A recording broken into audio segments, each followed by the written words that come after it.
아멘. 하나님 말씀 창세기 27장 30절로부터 35절 말씀입니다. 하나님의 말씀을 귀 기울여 잘 들으시기 바랍니다. 이삭이 야곱에게 축복하기를 마침에 야곱이 그의 아버지 이삭 앞에서 나가자 곧 그의 형 에서가 사냥하여 돌아온지라. 그가 별미를 만들어 아버지에게로 가지고 가서 이르되 아버지여 일어나서 아들이 사냥한 고기를 잡수시고 마음껏 내게 축복하소서. 그의 아버지 이삭이 그에게 이르되 너는 누구냐? 그가 대답하되 나는 아버지의 아들 곧 아버지의 맏아들 에서로소이다. 이삭이 심히 크게 떨며 이르되 그러면 사냥한 고기를 내게 가져온 자가 누구냐? 내가 오기 전에 내가 다 먹고 그를 위하여 축복하였은즉 그가 반드시 복을 받을 것이니라. 에서가 그의 아버지의 말을 듣고 소리질러 슬피 울며 아버지에게 이르되 내 아버지여 내게 축복하소서. 내게도 그리하소서. 이삭이 이르되 내 아우가 와서 속여 내 복을 빼앗았도다. 아멘. 지난 시간에 저희가 27장이 전체가 어떤 내용인가에 대해서 함께 살펴보았죠. 특히 27장에는 착한 사람이 한 명도 안 나옵니다. 4명의 주인공 출연자가 있는데요. 이삭 그리고 에서, 리브가 그리고 야곱까지 한 명도 착한 사람이 없습니다. 그리고 그들이 얽혀내는 이야기이기 때문에 이걸 어디까지 어떻게 이해하고 해석해야 될지가 상당히 애매하기도 합니다.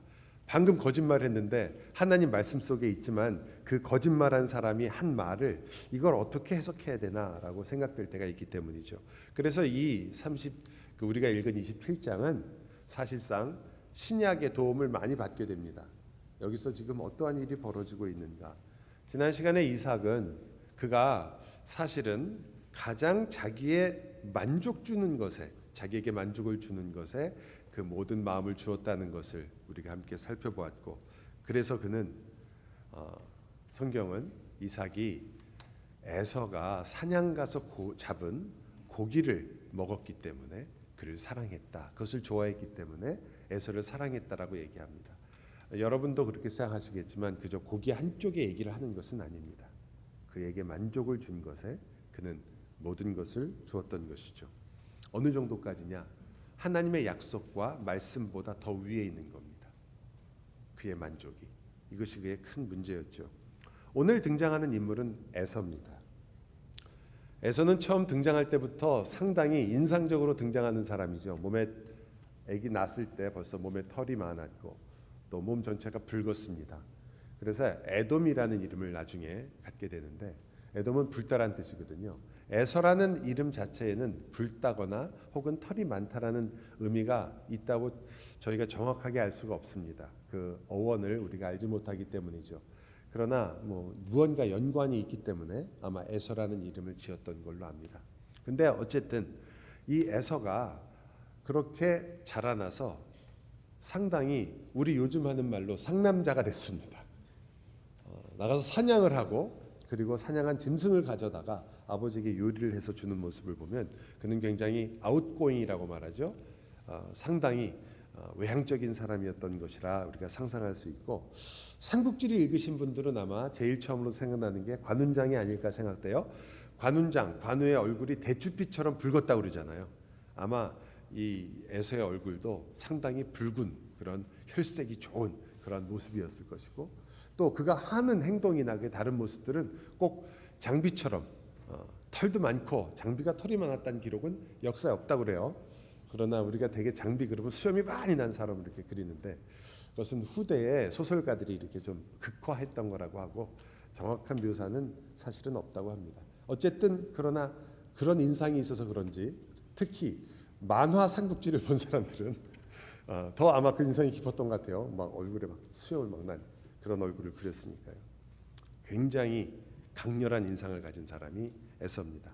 제가 왜 이렇게 강렬하게 말씀드리냐면 이 에서야말로 그 집안을 이끌어갈 장저로서의 그러한 모습이 70이 되도록 아직도 혼인하지를 않고 집에서 마마보이처럼 어머니와 함께 살고 있었던 야곱과는 좀 대조되는 모습이기 때문입니다. 우리가 일반적으로 봐도 그렇죠. 그러나 에서는 자기가 가지고 있던 그 장자의 권리를 붉은 죽 하나에 팔아버리게 됩니다.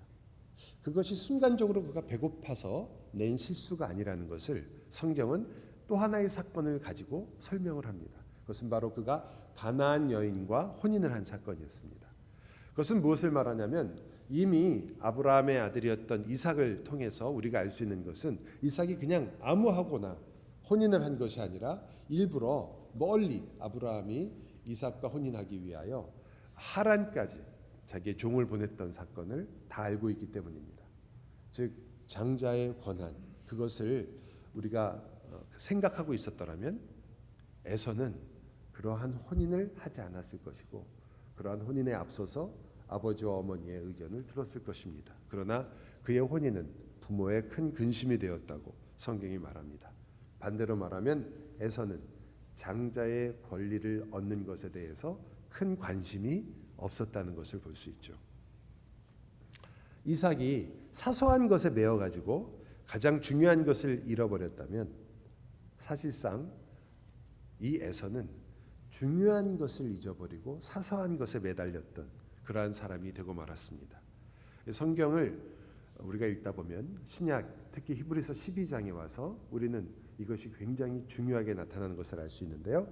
여러분 히브리서 12장은 함께 찾아봤으면 좋겠습니다. 히브리서 12장을 한번 보십시오. 여러분이 가지고 있는 성경에 아마 367, 366 이쯤 가면 구약이 아니라 신약이에요. 히브리서라고 그러니까 또 구약인 줄 아시고 신약입니다. 신약에 366이나 367쪽 보면 거기에 히브리서 12장이 나옵니다. 여러분 14절 오늘 우리가 함께 마음에 새기기 위해서 암송했던 구절인데 14절부터 함께 보도록 하겠습니다. 우리 14절을 같이 한번 읽어볼까요? 시작. 모든 사람과 더불어 화평함과 거룩함을 따르라. 이것이 없이는 아무도 주를 보지 못하리라. 아멘. 이 말씀이 나오는데 여러분 이제 개역개정이 새로 나오면서 옛날엔 없었던 것을 성경에 많이 기록해 줬어요. 그게 뭐냐면 단락마다 그 주제를 항상 맞는 건 아니지만 그러나 이렇게 잡아줬습니다. 좋은 성경이 가지신 분들은 그 글씨가 아마 여러분 성경에 있을 거예요. 뭐라고 써 있나요? 14절 바로 위에 그 단락의 주제 시작. 하나님의 은혜를 거역한 자들에게 주는 경고. 그 14절부터 그것이 시작된다는 뜻입니다. 그게 없으신 분들은 성경 새로 사셔야 되는 하나님의 은혜를 거역한 자들에게 주는 경고. 그러니까 이제부터 무슨 얘기를 하겠다는 거예요? 경고를 하겠다는 거예요. 그 전까지를 설명해 드리면 11장은 믿음장입니다. 여러분이 잘 아시는 거죠. 12장에 들어오면 너희들이 이 믿음의 선조들이 무엇을 바라봤느냐? 하나님의 나라를 바라보고 그 도성을 바라보았다. 믿음으로 살았다. 그 바라보는 믿음의 진정한 대상이 누구냐? 믿음의 창조주요. 믿음을 온전케 하시는 누구를 바라보라? 예수. 여러분 질문이 나오면 하나님보다는 예수님이 훨씬 더 답이 많아요. 예수님 그럼 되게 맞아요. 예수를 바라보라. 그 예수를 바라보라는 말이 곧 이 11장 믿음장의 사실상 굉장히 중요한 주제죠. 그리고 나서는 징계에 대한 이야기가 나오고 너희가 징계받을 때 낙심하지 말아라. 그것은 바로 하나님의 자녀라는 증거다. 그 말이 나온 다음에 그대로 반대로 이번에는 경고가 나오는 겁니다. 히브리서에는 이런 경고가 굉장히 많죠. 너희가 성령의 비침을 맛보고 그리고도 또 타락한다면 너희는 다시는 회개케 할 수가 없다라는 굉장히 무서운 말들이 나옵니다. 그러나 여러분이 성경을 읽을 때 항상 생각해야 되는 것은 근본적으로 성경은 먼저 제일 누가 읽습니까? 신자가 읽습니까? 불신자가 읽습니까? 그렇죠. 믿는 자를 향해서 쓴 편지입니다. 그러므로 이것은 여러분을 당신은 배교자다. 당신은 이렇게 해서 이렇게 함으로 한 번만 실수하면 당신은 끝이다. 이걸 얘기하려는 게 아니에요. 뭘 얘기하려는 거예요? 그러므로 너희가 이렇게 살아도록 해야 된다. 이렇게 살도록 애써야 된다. 이걸 이야기하려고 하는 겁니다. 그런 것을 가지고 다시 한번 그 구조를 보면 신자가 여기 너희가 이것이 없으면 주를 보지 못할 것이다 라고 할 정도로 이게 굉장히 중요하다는 얘기예요. 그런데 우리가 생각하는 것처럼 성경 읽어라, 기도해라, 예배에 빠지지 말아라 이런 얘기가 아니에요. 아마 그것은 제가 생각하기에 사도 바울이든 혹은 히브리서 기자건 모든 사도들이 생각하기에는 그건 진짜 기초 중에 기초라 얘기를 안 한 것인지, 아니면 이런 것들이 없이는 이것을 이해조차 할 수 없기 때문에 이야기를 안 한 것인지 모르지만, 지금 현재는 그런 얘기보다는 뭘 얘기하냐면, 너희가 서로 화평하지 않으면, 거룩함을 추구하지 않으면 너희는 하나님의 자녀로서 주님을 보지 못할 것이다 라고 경고하는 거예요. 이것이 얼마나 중요한지를 얘기하는 거죠. 이것은 우리가 대개 생각하는 것처럼 모든 사람과 이렇게 그냥 다 잘 지내라 이런 뜻이 아니라, 예수 그리스도께서 너희를 서로 간의 벽을 허물기 위해서 죽으심으로 너희의 벽을 허물어 화평하게 했다. 그죠? 화목제물이 되셨다. 그 화목제물은 여러분과 하나님과의 관계만을 이야기하는 것이 아닙니다. 성경이 이 부분에 대해서 굉장히 중요한, 에베소서가 우리에게 굉장히 중요한 것을 이야기하는데, 이것은 바로 여러분과, 그 당시로 치면 이스라엘과 이방인 사이의 담을 허물었다는 뜻입니다. 우리 간의 담이, 이방인과 이스라엘은 저 동해와 서해가 먼 것처럼 먼 사람들입니다. 이 사람들은 서로 같이 앉아서 밥을 먹을 수도 없는 사람들이었습니다. 정통 유대인은 이방인들과 같이 앉지 않습니다. 과일도 이방인들이 지나가선 곳에 있는 과일은 사지 않습니다. 파리가 혹시 이방인의 가게에 앉았다가 또 우리 그 유대인의 가게에 앉을까봐 가까운 곳에 있는 가게에서는 사지 않습니다. 이 정도입니다. 여러분의 상상을 아마 초월할 거예요. 저희 서건사님 계시지만, 서장로님하고 서건사님이 과거에, 돌아가신 우리 서건사님이 과거에 저쪽 팜스프링 쪽에서 이 호텔을 하신 적이 있었는데, 그때 누구를 대상으로 했냐면 유대인을 대상으로 했습니다. 제가 이야기를 많이 들었거든요. 장로님께. 토요일, 즉 안식일 전날이 되면 모든 불을 켜놓습니다. 심지어는 가스도 켜놔야 된대요. 왜냐하면 그날은 이걸 안 하는 거예요. 이게 일이니까. 엘리베이터 없습니다.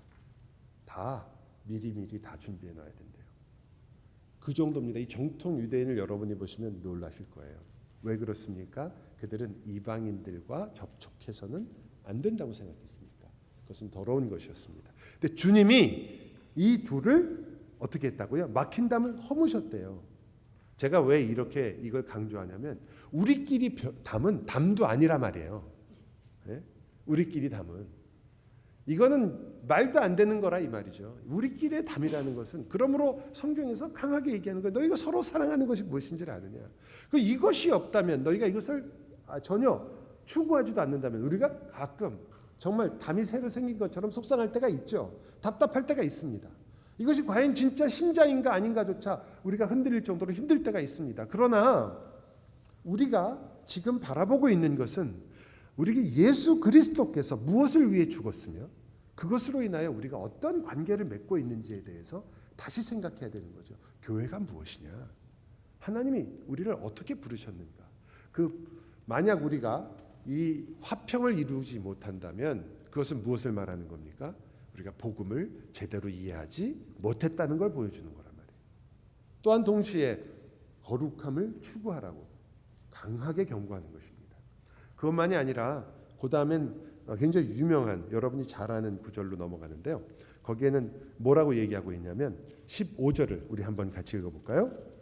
시작. 너희는 하나님의 은혜에 이르지 못하는 자가 없도록 하고 또 쓴 뿌리가 나서 괴롭게 하여 많은 사람이 이로 말미암아 더럽게 되지 않게 하며. 여긴 두 가지를 이야기하고 있는데, 첫 번째 것도 굉장히 놀랍습니다.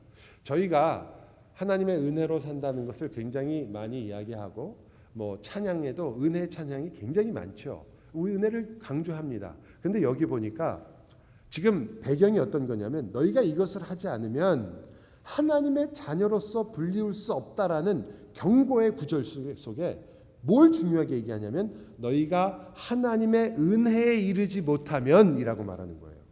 이거는 현재형인데요. 이런 뜻입니다. 너희가 끊임없이 하나님의 은혜를 누리지 못하면, 이런 뜻이에요. 너희가 끊임없이 하나님의 은혜 속에 살지 않는다면 너희는 하나님의 자녀로서 사는 것이 아니다라고, 굉장히 경고의 말씀이에요. 경고. 그냥 우리는 그래 오늘은 이렇지만 내일은 또 주님의 은혜로 또 살겠지. 오늘은 이렇게 지쳤지만 또 내일은 또 하나님의 은혜로 내가 또 일어날 수 있겠지 정도로 생각하거나 그래 맞아 하나님의 은혜로 사는 거지 이렇게 생각할 수 있는데 그게 아니라 이것이 여러분의 죽고 사는 일처럼 얘기한단 말이에요. 왜? 여러분이 하나님의 은혜로 살지 않으면 뭘로 살겠어요? 자기를 의지해서 산단 말이죠. 내 힘으로 살 수밖에 없잖아요. 세상에 하나님의 은혜 빼놓고 남는 게 뭐예요? 나밖에 없습니다.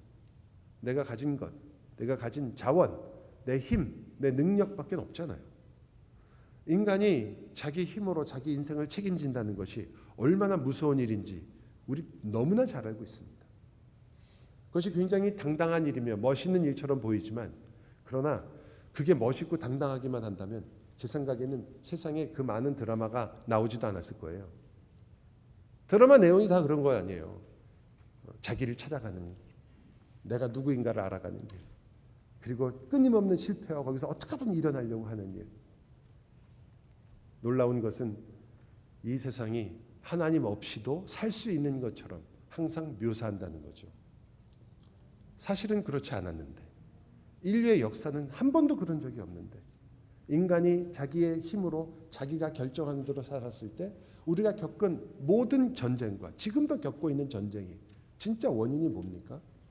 하나님의 은혜로 사는 사람들이 어떻게 전쟁에 그리고 그 안에서 자기 서로를 죽이는 일을 그렇게 쉽게 할 수 있겠습니까?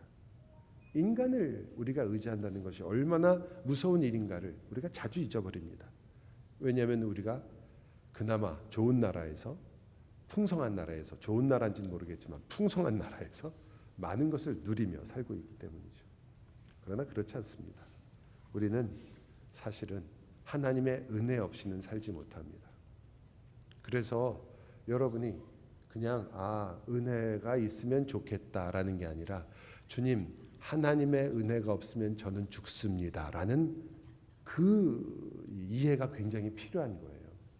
여러분이 만약 그렇게 생각하신다면 그 하나님의 은혜를 알기 위해서 그 은혜가 어떤 것이 그 깊이가 어떤지를 더 깨닫기 위해서 내가 내 인생을 오늘 아침에 오늘은 이것을 하고 저것을 하고 하루를 이렇게 살아야겠구나 라고 하는 인생이 얼마나 가벼운가를 아실 겁니다.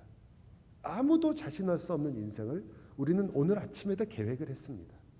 하나님의 은혜가 없으면 우리가 숨쉬고 살아가는 한순간도 사실은 아무도 자신할 수 없으며 의미를 찾을 수 없는데 그런데 우리는 이것이 너무나 당연한 것처럼 여기기 때문에 여기에 우리의 목숨을 걸지 않습니다. 그래서 경고하는 거예요. 목숨을 걸어야 한다. 이게 은혜 없이 산다는 것을 너는 정말로 깨달아야 한다. 그리고는 곧바로 이야기하죠. 은혜를 누리지 못하는 것이 간단한 문제가 아니라는 것을 얘기하면서 쓴뿌리에 대해서 얘기합니다. 이 쓴뿌리는 많이 오해된 구절 중에 하나인데 저도 많이 그런 이야기를 들은 적이 있는 것 같아요. 여러분 안에 쓴뿌리가 생기지 않도록 항상 기도하십시오. 혹시 누군가를 미워하지 않습니까? 라는 말도 하고 또 여러분의 과거에 부모님으로부터 받은 상처 또 혹은 주위의 가족으로부터 받은 상처 친구로부터 받은 그런 상처들이 여러분의 인생에 얼마나 쓴뿌리로 남아있어서 그것들을 없애지 않으면 여러분은 올바른 인생을 살기 어렵습니다. 그게 이러한 의미에서는 분명히 의미가 있습니다. 오늘의 나는 과거의 나와 단절할 수가 없습니다. 과거에 여러분이 겪었던 어려운 일들, 여러분의 마음에 있던 상처들, 여러분이 지금은 기억이 희미할지 모르지만 우리 안에 소위 트라우마처럼 남아있는 많은 것들이 여러분의 인생에 영향을 주고 있다는 것은 어쩌면 많은 경우에 사실일 것입니다. 그리고 그렇게 보는 것 자체가 문제라고 성경이 말하는 것은 아닐 것입니다. 그러나 여기서 쓴뿌리라는 것은 그것과는 좀 관계가 없죠. 여기서 쓴뿌리는 신명기에 나오는 말씀에 연원을 두고 있는 구절입니다. 제가 읽어드릴 테니까 무언지 한번 보세요. 너희 중에 남자나 여자나 가족이나 집 하나 오늘 그 마음이 우리 하나님 여호와를 떠나서 그 다른 모든 민족의 신들에게 가서 섬길까 염려한다. 너희가 독초와 쑥의 뿌리가 너희 중에 생기는 것이다. 뭘 말하는 거죠? 독초와 쑥의 뿌리, 우상을 숭배하는 걸 말하는 겁니다. 지금 히브리서 기자가 이야기하는 것은 우리 안에 우상이 생긴다는 걸 말하는 거죠. 제가 그것과 관련되어서 여러분이 대개 알고 있는 쓴뿌리를 그러므로 이렇게 이해하는 것이 옳은 방법입니다. 여러분이 쓴뿌리가 있을 수 있어요. 우리 인생이 누구에게나 과거가 있습니다. 아픔이 있어요. 저도 어떤 땐 자다가 소스라치게 놀랄 정도로 과거의 일이 기억나서 등에 식은땀이 낼 때도 있습니다. 너무 창피하고 너무 부끄러운 일들이 너무 많이 있으니까요. 자다가도 일어날 정도로 그런 기억나는 일들이 있습니다. 그런데 여러분, 세상은 그래서 여러분이 그러한 사람이고 그래서 이렇게 행동하고 있는 것이라고 이야기하지만 신자는 사실은 거기서 끝일 수가 없습니다. 신자가 누구인가를 말하는 것은 여러분의 과거가 아니기 때문이죠. 여러분이 어려서 이런 일을 겪었기 때문에, 여러분이 누군가에게 이런 상처를 받았기 때문에, 여러분이 자식으로부터 부모로부터 이러한 어려움을 당했기 때문에, 내가 사는 동안 이런 어려움이 있었기 때문에 나는 지금 이렇다라고 말하는 것은 충분하지 않습니다. 신자는 과거에 의해서 그리고 여러분이 받은 상처에 의해서 여러분을 정의하는 사람이 아니라 여러분을 정의하는 것은 하나님의 말씀이기 때문입니다. 여러분은 하나님의 자녀이며 여러분은 그 모든 것에도 불구하고 하나님의 선한 하나님의 자리에 함께 있으며 주님께서 여러분과 함께 걸어가며 여러분의 상처조차도 이길 수 없는 예수 그리스도의 십자가가 여러분과 함께하는 자이기 때문입니다. 여러분은 그래서 과거로 여러분을 정의하지 않습니다. 여러분은 십자가로 여러분을 정의하는 사람입니다. 그것으로 여러분은 승리할 수 있는 사람이며 그것 때문에 여러분은 승리하고 있는 사람입니다. 그 모든 것들이 사실이라고 할지라도 그것들은 여러분을 쓰러뜨릴 수 없다는 것은 바로 그리스도께서 그것을 위하여 죽으셨기 때문입니다. 여러분은 그러한 면에서 쓴뿌리가 만일 그리고 여러분이 생각하는 그 과거의 여러분의 일들이 여러분의 오늘날을 움직이고 있으며 그래서 주님조차 잘 보이지 않는다면 우상입니다. 그렇죠? 그건 우상이 되는 겁니다. 여러분의 과거조차도 여러분의 아픔과 슬픔조차도 우상이 될 수 있습니다. 성경은 오늘 히브리서 기자는 그것의 위험성을 경고하는 겁니다. 여러분의 과거의 어려움을 경고하는 게 아니라 우상을 경고하는 것이고 무엇이든지 우상이 될 수 있는 것들에게 대하여 경고하고 있습니다. 따라서 여러분과 저는 이것이 굉장히 심각한 일이라는 것을 다시 알게 됩니다. 그렇구나. 그리고 세 번째로 처음에 세 가지가 나온 다음에 마지막이죠. 마지막으로 에서의 이야기가 드디어 등장합니다. 그래서 이것이 에서의 이야기와 한 묶음이 되는 거죠. 오늘 우리가 보고 있는 에서의 말과 연결이 됩니다. 여기서 에서는 어떻게 나오냐면 한번 우리가 읽어볼까요? 16절 같이 읽겠습니다. 음행하는 자와 혹 한 그릇 음식을 위하여 장자의 명분을 판 에서와 같이 망령된 자가 없도록 살피라. 여기서 에서에게 말하는 망령된 자라는 말은 참 어려운 말이죠. 망령됐다라는 말은 쉽게 이렇게 표현하는 게 훨씬 더 여러분이 이해하기가 쉬울 거예요. 망령이라는 말은 세상적이다 이런 뜻입니다. 세속적이다 이런 뜻이죠. 에서의 문제의 가장 첫 번째 성경이 오늘 히브리서를 통해서 그가 장자권을 우습게 여긴 것, 장자권을 그렇게 팔아버린 것에 대해서 뭐라고 얘기한다고요? 그는 지금 세상을 사랑한 것이다. 그래서 이것이 단순하게 그가 한 번 실수를 했거나 잘못한 것이 아니라고 성경이 말하는 겁니다. 그는 장자가 주는 장자라는 단어가 가지고 있는 진정한 의미를 전혀 이해하거나 알거나 알려고 하지 않았습니다. 그의 관심은 장자가 무엇인가가 중요한 것이 아니라 장자가 그래서 나한테 줄 수 있는 게 무엇인가가 그에겐 가장 중요했던 거죠. 그래서 장자권을 팔았다고 하면서도 그 이삭이 그에게 축복한다고 했을 때 그는 그 축복을 받고 싶었던 것입니다. 복은 받고 싶은 거죠. 우리식으로 말하면 예수는 믿기 귀찮지만 설마 내가 지옥에 가겠느냐 이렇게 생각하는 거죠. 당연히 나는 천국에 가지 않겠느냐. 내가 뭐 그렇게 잘못한 게 있다고 그렇게 생각하는 거죠. 여러분과 저를 끊임없이 흔들고 괴롭히는 것 중에 하나죠. 여러분이 예수를 믿고 하나님의 자녀가 되었다는 것을 굳게 주님 앞에 고백하면서도 사탄은 여러분을 단순간에 흔들어 버릴 수가 있으니까요. 자신에게 실망하게 만들고 내가 누구인가를 흔들어 버립니다. 내가 하나님의 자녀라는 것보다는 내가 아무개의 자식이며 그리고 나는 인간적인 존재이며 그래서 매일 실수하고 실패한다라는 것에 여러분의 눈이 꽂혀서 그것이 하나님보다 더 크게 보인다면 그게 뭐라고요? 우상입니다. 그러나 우리는 이것에 너무 쉽게 빠지죠. 장자의 권한은 아브라함의 언약이었고 아브라함의 약속은 누구에게 이어집니까? 그 장자가 실제로는 마지막 장자이신 예수 그리스도에게 이루어질 것을 말하려고 하는 것입니다. 그리스도야말로 맏아들이시며 그가 모든 맏아들을 성취하시고 완성하셨습니다. 맏아들이 누려야 한 모든 것을 성취하셨기 때문에 우리가 뭐라고 얘기해요? 우리도 그를 따라 아들이 되었으며 딸이 되었다라고 얘기하고 동시에 하나님의 나라를 어떻게 해요? 상속하는 유업으로 받는 자라고 얘기합니다. 여러분이 오늘 집에 갔는데 한국에서 전화가 와서 야 몰랐는데 우리가 옛날에 모르고 사놓은 땅이 갑자기 발견이 됐는데 이 문서가 글쎄 발견이 됐는데 알고 봤더니 이 땅이 지금 수억 대가 됐다. 우리가 그때는 한 150만 원에 주고 산 땅인데 지금 수억 대가 됐다라는 전화를 받으셨다면 그 다음 주에 차가 바뀌겠죠? 네, 아마 이사도 가실지 모르겠어요. 그런데 제가 목이 터져라. 하나님의 나라를 기업으로 받으실 겁니다. 상속하실 것입니다. 라고 이야기하면 여러분 어떤 느낌이 드세요? 그런가 보다. 받을 때면 받겠지 이런 생각이 드시는 것 같아요. 여러분 하나님의 나라는 하나님의 모든 영광과 풍성함과 여러분이 생각할 수 있는 그리고 생각조차 하지 못하는 가장 아름답고 위대한 것입니다. 그것을 여러분이 상속받을 상속자가 됐어요. 상속자가 되려고 노력하시는 게 아니라 상속자가 됐다고요. 지금 예수를 믿는 여러분에게 상속자가 되셨다고. 여러분이요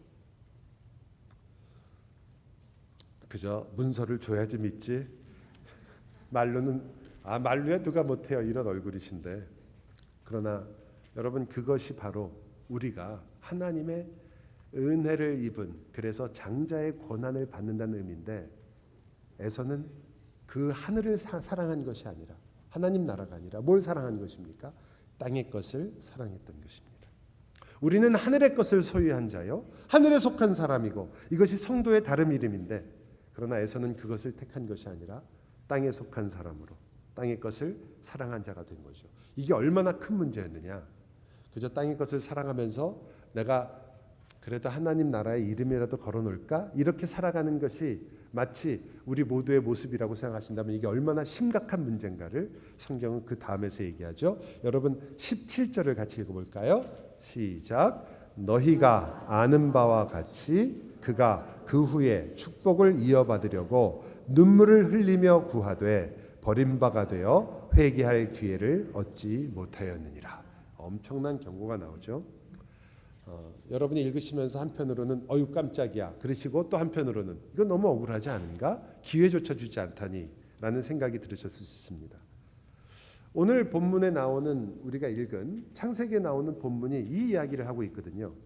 이삭이 에서에게 말할 때 에서가 뭐라고 얘기하냐면 내 복은 어디 있습니까? 그랬더니 야, 난 이미 줬는데 그 복을 야곱에게. 야곱을 내가 너의 주로 세웠다. 그의 모든 형제인 너 에서를 야곱에게 종으로 줬고 모든 곡식과 포도주와 내 모든 재산을 그에게 주었다. 너에게 줄 것이 없구나라고 얘기를 합니다. 여러분 이삭의 이 말은 우리가 마지막에 다룰 이삭의 오늘 마지막에 다룰 이삭의 이야기와 연결되기 때문에 제가 미리 힌트를 드리는데 사실은 일반적인 말이 아닙니다. 여러분 야곱을 생각해 보세요. 야곱이 르우벤을 축복했어요, 안 했어요? 했죠. 장자니까 르우벤을 축복했습니다. 그래서 다른 모든 아들은 아무것도 못 가져갔죠. 다른 자식들도 다 복을 못 받았잖아요. 그냥 르우벤만 받았죠. 아니 이거를 전혀 모르신다는 듯이 저를 보시면 어떡해요. 이거는 여러분이 다 아니까 제가 진도 나가려고 제가 말한 건데 당연히 모든 아들에게 복을 줬어요. 하나님 말씀으로. 지금 그러니까 내가 야곱한테 다 줬기 때문에 너한테는 줄 게 없다라는 것은 사실상은 우리가 일반적인 사실이 아니에요. 그런데 이삭이 이렇게 얘기하는 이유가 있단 말이에요. 그거 이제 나중에 나와서 우리가 이삭의 이야기가 이렇게 마치게 되는구나를 알게 되는데, 우선 우리가 에서 얘기를 하고 있으니까 힌트만 갖고 에서 이야기로 돌아온다면, 그래서 에서가 지금 어떤 상황에 있냐면 아무런 복도 받지 못하는 상황이 됐습니다. 그때 그가 뭐라고 얘기해요? 내게도 복을 주십시오. 그러면서 소리쳐 울었다라고 얘기합니다. 그러니까 울었습니다. 여러분, 왜 울었죠? 회개한 건가요? 여러분이 회개했다고 생각하십니까? 아니죠. 여기 우리가 알고 있는 회개할 기회조차 얻지 못했다고 말한 것은 회개할 기회를 주지 않았다는 뜻이 아니라, 이것은 English Standard Version이나 다른 영어 성경에도 되게 일반적으로 번역이 조금 약간 뭐라고 할까요? 쉽게 돼버렸고, 왜냐하면 쉽게 이해시키기 위해서. 사실 조금 더 잘 번역된 것은 우리가 구하기 어려운 몇 가지 성경입니다. 그런데 거기 이 단어를 제가 직역을 하는 게, 이게 좋은 번역이에요. 나쁜 번역이 아니에요. 회개할 기회를 얻지 못했다. 근데 문제가 뭐냐면 우리가 억울해지는 거죠. 아니, 어떻게 기회도 안 줘? 기회는 줘야지. 그런데 여러분, 에서가 기회를 정말 못 얻었나요? 그가 회개할 수 없었었나요? 있었죠. 기회가 없는 건 아니에요. 뭐 하나님이 입을 막아버리고 넌 나 절대로 회개 못해 이렇게 한 거 아니에요. 그럼 당연히 회개할 기회는 있었어요. 여기서 회개할 기회를 얻지 못했다는 말은, 직역을 해드릴게요. 회개할 자리를 찾지 못했다라는 뜻이에요. 회개할 자리를 찾지 못했다라는 말은 무슨 말이냐면, 그가 회개할 곳에서 회개하지 않았다라는 말입니다. 그는 회개를 해야 되는데 회개하지 않았다. 그래서 그 결과 거부된 걸 말하는 거예요. 실질적으로는 더 쉽게 얘기한다면, 그가 회개하지 않고 그리고 자기가 원하는 것을 아버지에게 졸른 거예요. 아버지가 어떻게 했습니까? 그것을 거부하게 된 거죠. 그래서 새 번역은 그것을 조금 더 다르게 번역을 하긴 했습니다. 아버지께서 달라지도록 하는데 성공하지 못했다. 아버지에게 변화를 주지 못했다라고, 그렇게 새 번역에서는 그렇게 뒤에 토를 이렇게 관주로 달아놨습니다. 하지만 의미는 이제 아시겠죠? 회개해야 할 에서가 자기가 회개할 곳에서 회개하지 않은 거예요. 회개할 자리를 찾지 않았다는 겁니다. 자, 그러면 그가 회개하지 않았다는 것을 우린 처음부터 알 수 있어요. 왜? 그가 만약 회개를 했다면 회개의 제일 처음 모습은 자기의 죄와 대면하는 거거든요. 자기의 죄가 무엇인지를 아는 것입니다. 그런데 그는 자기의 죄가 어디에 있었는지 전혀 얘기하지 않죠. 그는 자기가 장자가 무엇이며 장자가 어떤 것을 의미하고 그것을 우리가 아는 것처럼, 만약 그가 알고 있었다면 그 장자의 그 직분을 전혀 그렇게 소홀하게 여기지 않았을 텐데, 그는 그것에 대해서는 이야기하지 않습니다. 그러나 우리가 조금만 생각을 달리해서 에서의 입장에서 한번 보자 말이에요. 에서는 지금 아버지로부터 복을 받기 위해서 사냥을 하고 집에 왔습니다. 근데 야곱이 아버지를 속이고 복을 받아가 버렸어요. 그러니까 에서가 할 수 있는 말은 뭘까요? 내가 장자를 이해하지 못하고 장자를 팔아서 이렇게 됐구나. 그랬을까요? 아니죠. 뭐가 먼저 나와요? 속았다. 이건 누구의 잘못이다? 야곱의 잘못이다.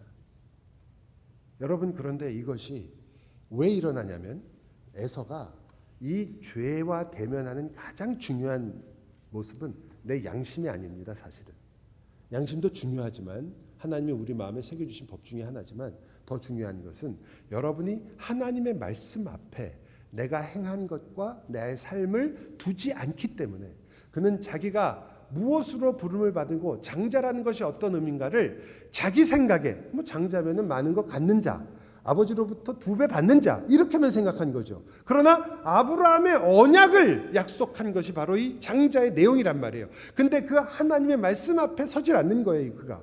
그러니까 모르죠. 부닥치는 것이 없습니다. 뭐만 부닥쳐요? 내가 받을 복만 부닥치는 거예요. 내가 받을 거, 아버지한테 받을 내 상속분, 내가 받아야 될 그 나귀들, 내가 받아야 될 그 종들, 내가 받아야 될 그 재산들, 그것만이 그에게는 가장 중요한 기준이에요. 그러니까 억울하죠. 그가 맞아요 그러면? 그렇잖아요. 그거 내가 받을 건데 왜 네가 가져가냐. 나를 속인 자, 야곱이 몽땅 다 나쁜 것이고 그것만 얘기할 것입니다. 그래서 그는 회개할 이유가 없는 거죠. 여러분, 신자의 가장 무서운 상황이 언제냐? 오늘 히브리서를 통해서 그리고 이 에서를 통해서 우리가 배우는 가장 무서운 상황이 뭐냐? 여러분이 하나님의 말씀 앞에 여러분을 두지 않고 여러분의 상식이나 여러분의 기준 앞에 여러분을 두기 때문에 여러분이 회개할 것이 별로 없다는 데 있는 겁니다. 회개할 게 별로 없는 거예요. 내가 뭘 그렇게 잘못했느냐? 부부간에도 맨날 싸울 때 제일 문제가 뭐예요? 그래. 내가 잘못했어. 이러면 속이 뒤집어지죠, 그죠? 왜? 잘못하지 않았다는 걸 말하는 거잖아요. 그거는요. 내가 잘못한 걸로 치자 이거 아니에요. 자기는 진짜 잘못 안 했는데. 또 속 뒤집어지는 게 어떤 거예요? 잘못했다. 그래, 나도 잘못했다. 그런데 라고 토를 다는 거죠. 뭐라고 얘기해요? 너도 잘못했다. 나만 잘못한 게 아니다. 우리 인간은 우리의 기준을 가지고 하나님의 말씀 앞에 서지 않으면 모든 것을 합리화시킬 수 있습니다. 그래서 우리의 훌륭하시고 똑똑하신 선조님들께서 이러한 말을 남기신 겁니다. 핑계 없는 무덤이 없더라. 핑계 없는 사람이 없어요. 여러분 한번 생각해 보세요. 여러분이 말씀 앞에 서지 않으면 모든 것이 다 설명 가능합니다. 나만 잘못한 인생의 일이 없어요. 내가 왜 모든 책임을 져야 돼? 자식의 문제도 왜 나만 잘못했어? 남편도 잘못이고 물론 나도 조금 잘못했다. 하지만 우리는 충분히 우리를 합리화시킬 수 있습니다. 그러나 여러분이 하나님의 말씀 앞에 섰을 때 내가 나는 하나님 살인이라니요. 죽인 적이 없는데요. 주님께서 네가 정말로 그렇게 생각하느냐? 너의 형제를 대하여 라가라고 욕한 너는 그 형제를 죽인 자라. 깜짝 놀라는 거죠. 여러분 하나님 말씀 앞에 서실 때는 절대 여러분이 합리화시키고 타협할 이유가 없어요. 그냥 생으로 말씀 앞에 서세요. 그 말씀이 그 10계명이 그대로 계명이란 말이에요. 그 말씀 앞에 정직하게 서는 거예요. 내가 누군지를 정말로 알고 싶으시면 그래 이거 누가 이걸 다 지켜? 누가 이걸 다 할 수 있어? 이것도 세상 사람들 다 하는 일인데 이렇게 하지 마시고 정말로 말씀 앞에 서셔야 돼요. 그렇지 않으면 여러분은 그 말씀 앞에 서는 그 하나님께서 우리에게 하시는 그 말씀을 들을 수 있는 귀를 얻을 수가 없습니다. 거기서 끝일 수는 없죠. 성경은 우리에게 두 가지를 항상 말씀하시기 때문입니다. 그러나 그 첫 번째 것은 너무 중요해요. 우리는 너무 많은 것을 그렇게 피해가기 때문에 우리의 삶 속에는 회개와 회개의 열매가 너무 없어요. 여러분은 그냥 구렁이 담 넘어가듯이 그냥 그렇게 살면서도 회개할 수많은 것들을 그냥 대충 넘어가면서 산단 말이에요. 정말로. 우리는 성경에서 모든 우리 신앙의 선배들이 얼마나 철저하게 자신을 하나님 말씀 앞에 두고 그리고 회개하며 자기를 돌이켰는지를 볼 때마다 놀라야 됩니다. 정말 그렇습니다. 하나님의 말씀 앞에서 타협하려고 하지 마세요. 이 말씀은 이런 뜻일 거야 라고 이렇게 생각하지 마세요. 그 말씀이 말하는 정말 그 진정한 의미, 그 찐 의미를 여러분은 그냥 그 날로 받으셔야 돼요. 이 말씀 앞에 서니까 내가 이런 자구나. 내가 정말 사랑이 없는 자구나. 내가 정말 이웃에 대해 이렇게 생각하고 있구나. 내가 성도에 대해서 어떤 마음을 갖고 있는지 말씀 앞에 서세요. 여러분 다른 사람보단 잘하죠. 여러분 중에 하나님 말씀을 다른 사람보다 더 많이 알고 있는 사람들 있지요. 그러나 그 말씀 앞에 섰을 때 여러분의 모습이 나옵니다. 그러나 두 번째로 여러분은 동시에 그래서 여러분을 버리신 것이 아니라 그래서 여러분을 위해 죽으신 예수 그리스도 앞에 가야 합니다. 그 십자가가 여러분으로 하여금 그곳에 머무는 것이 아니라 예수 그리스도 때문에 내가 누구인가를 아는 그들은 그리스도로 인하여 내가 어떻게 살아야 할지를 다시 깨닫기 때문입니다. 그것이 복음이요. 그것이 바로 우리에게 허락한 하나님의 말씀입니다. 여러분이 정말 누구이냐? 그러나 여러분이 하나님의 진정한 말씀 앞에 나 자신을 정말 얼굴 모든 것을 다 벗어버리고 그 말씀 앞에 그렇게 서지 않으면 십자가의 그 놀라운 은혜를 우리는 정말 알 수가 없습니다. 다 알 수가 없는 거죠. 여러분, 이것이 바로 에서의 인생뿐 아니라 사실은 그 앞에 있었던 이삭에게 오히려 더 드러나는 성경을 통해서 인생입니다. 여러분 우리가 봤잖아요. 여러분이 과연 정말 하나님의 말씀을, 그 말씀 앞에 서는 것을 정말 고대하는지, 여러분 하나님의 약속에 얼마나 관심이 있으십니까? 여러분의 인생에 정말 하나님 말씀이 이루어지기를 정말로 고대하십니까? 갈망하세요? 하나님 말씀이 나에게 이루어지십시오. 여러분 이게 얼마나 엄청난 말인지 혹시 아십니까? 여러분 예수님이 이것이 얼마나 엄청난 말인지 아시기 때문에 너의 십자가를 지고 나를 좇으라고 할 때 계산을 해보라고 그래요. 이것이 어떤 것인지. 여러분 손해를 볼 수 있고 여러분 자존심이 망가질 수 있습니다. 여러분의 돈을 잃어버릴 수 있으며 예수님의 케이스를 본다면 심지어 배반을 당할 수도 있어요. 그래도 하나님 말씀이 여러분에게 이루어지기를 원하십니까?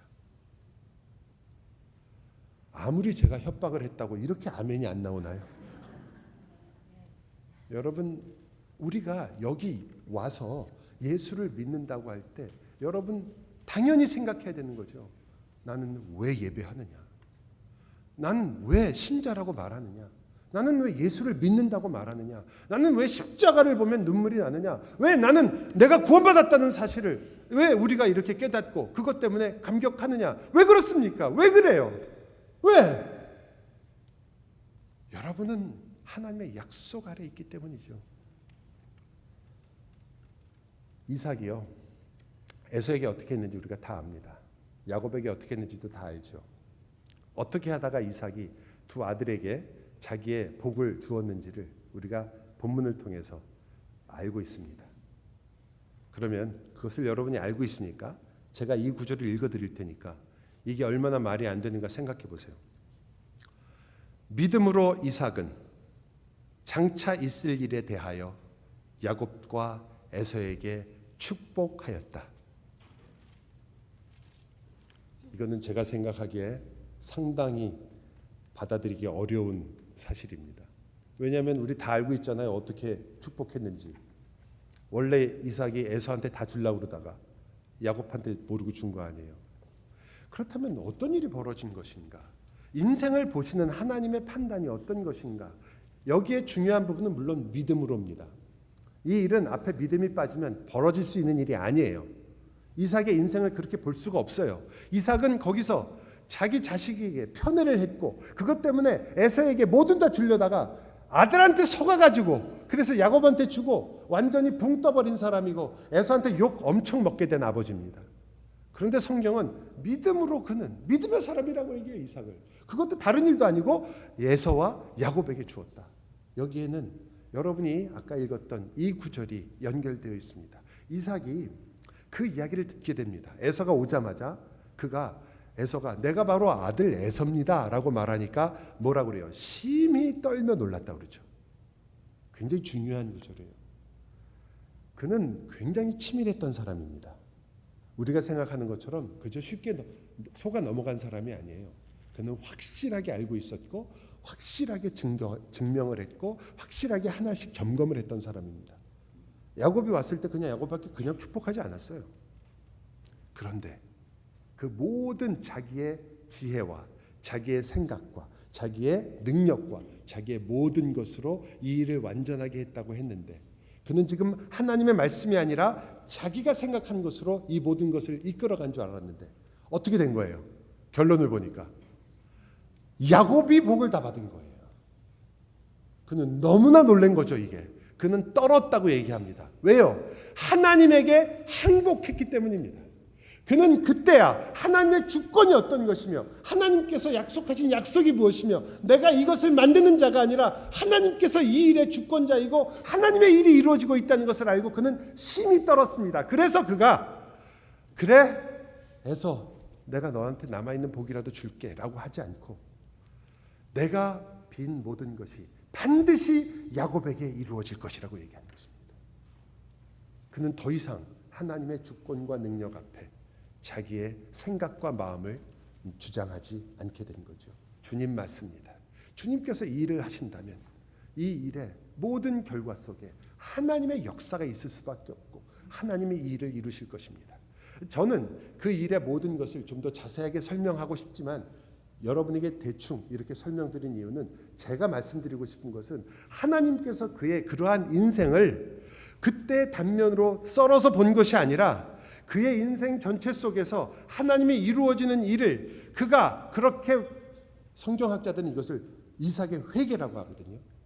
그가 회개하여 하나님의 뜻이 이루어지는 것을 그가 인정했을 때 주님은 그의 그 인생의 고백들과 그가 살아온 것을 뭐라고 얘기한다고요?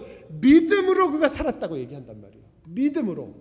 그래서 저와 여러분에게 저도 똑같이 호소하는 것입니다. 여러분의 인생이 오늘 힘들 수 있어요. 피곤할 수 있습니다. 부끄러울 수 있습니다. 내가 나중에 10년 후에 오늘 나를 볼 때 답답하고 내가 왜 그랬지라고 생각하는 그런 경우가 왜 없겠습니까? 오늘 여러분이 오늘 하루가 정말 어쩌면 하루는 없었으면 좋겠다라는 그 하루가 됐을지도 모르겠습니다. 그러나 여러분 지금 그렇게 힘들고 지금 부끄럽고 지금 놀랍고 지금 어렵더라도 여러분이 만일 그리스도 앞에 나오며 십자가를 의지하고 주님 내가 하나님의 은혜로 살기를 원합니다. 내가 어떠한 마음을 가지고 살려고 하는지 나를 다시 보게 해주시고 주님 회개하오니 주의 뜻을 이루는 자가 되게 해주십시오라고 오늘 여러분이 지금 여러분의 현실을 견딘다면 여러분이 살아난다면 여러분의 눈이 하늘로 다시 돌려진다면 포기하지 않는다면 여러분 나중에 정말 이런 말을 할 날이 올 거예요. 오늘 내가 회개하기 잘했다. 오늘 내가 견뎌내기를 잘했다. 오늘 내가 포기하지 않기를 잘했다. 오늘 내가 돌이키기를 잘했다. 왜냐하면 여러분은 하나님의 나라를 유업으로 받을 것이며 여러분의 모든 날들은 하나님의 손 아래 있다는 것을 깨닫게 될 것이며 여러분과 저는 이러한 말을 들을 것이기 때문입니다. 목사 한성유는 태어나서 정말 많은 사람의 마음을 아프게 하고 또 어떤 때는 지 잘난 맛에 살기도 하고 또 어떤 때는 자기가 최고인 줄 알고 다른 사람을 업신여기기도 하고 또 그런 중에도 목사가 되겠다고 설치기도 하고 그리고 목사가 돼서는 성도들에게 하나님의 말씀을 어떤 때는 게으르게 어떤 때는 꽤 잘 또 어떤 때는 잘난 척하면서 그렇게 전하기도 하고 그 인생을 살았는데 그가 어느 날 주님 내 인생이 나의 것이 아니며 하나님의 것임을 그렇게 매일 고백하며 살았기에 믿음으로 그는 살았다. 그래서 회개했고 그래서 돌이켰고 회개의 열매를 맺기 위해 살았고 그래서 그의 인생은 다르다고. 여러분 제 이름을 넣어서 죄송하지만 여러분의 이름이 바로 그 믿음의 전당에 있을 것입니다. 여러분 오늘을 그냥 지내지 마시고 회개하십시오. 돌이키십시오. 그리고 주님의 은혜를 따라 사십시오. 기도합시다.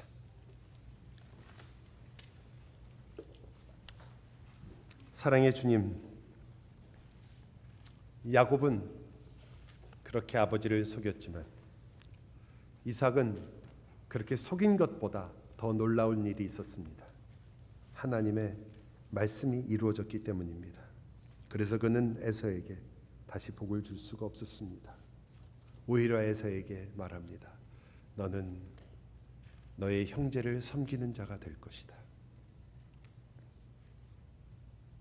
주님은 돌이킨 그의 마음을 보시고 돌이킨 그의 입술을 보시고 돌이킨 그의 삶을 보시고 믿음으로 그가 살았다 말씀하셨습니다. 주님, 저희야말로 돌이켜야 할 인생입니다. 저희야말로 회개해야 할 인생입니다. 저희야말로 아무것도 아닌 인생임을 고백하오니 주님, 이제 주의 은혜로 오늘도 살게 하시고 내일도 주님 앞에 돌이키게 하시고 그리고 앞으로 남은 내 인생 하루하루마다 아니 순간순간마다 주님께로 돌이켜 주님께 가까이 가게 하여 주옵소서. 믿음의 사람으로 우리 모두가 불려지도록 사랑하는 주님, 우리를 붙들어 도와 주옵소서. 예수 그리스도의 이름으로 기도하옵나이다. 아멘. 우리 다 일어나셔서